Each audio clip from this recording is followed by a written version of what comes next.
Welcome to the Siri finance literacy. ఈరోజు మనం 50-30-20 అనేటువంటి రూల్ గురించి తెలుసుకుందాం. మనకు వచ్చేటువంటి ఇన్కమ్ని మనం ఎలాంటి ప్లాన్ లేకుండా ఖర్చు చేస్తాం. మన ఇన్కమ్ని ఖర్చు చేయడానికి ఒక ప్లాన్ వేసుకోవాలి. మన ఇన్కమ్ ప్లాన్కి 50-30-20 రూల్ ఎంతగానో ఉపయోగపడుతుంది. మనకున్నటువంటి అవసరాలను 3 విధాలుగా డివైడ్ చేసుకోవాలి. ఇప్పుడు మనం 50-30-20 అనేటువంటి రూల్ ఏ విధంగా వాడాలో తెలుసుకుందాం.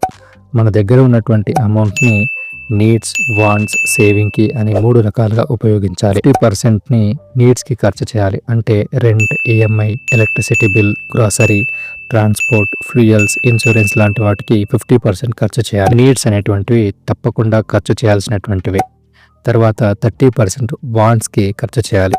వాంట్స్ అంటే అవుట్ సైడ్కి వెళ్ళడం, బట్టలు కొనుక్కోవడం లేదా ఏదైనా వస్తువులను కొనుక్కోవడం. అంటే మనకు వాంట్స్కి 30% మాత్రమే ఖర్చు చేయాలి.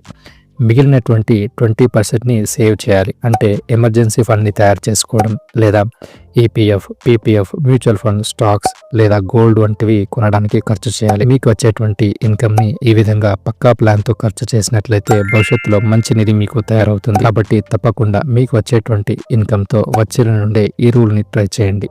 ఈ రూల్ని ట్రై చేసి ధనవంతులవ్వండి. Thank you for watching this video. మీరు కనుక మ్యూచువల్ ఫండ్లో ఇన్వెస్ట్ చేయాలనుకుంటే స్క్రీన్ పైన కనిపిస్తున్నటువంటి నంబర్ని సంప్రదించండి.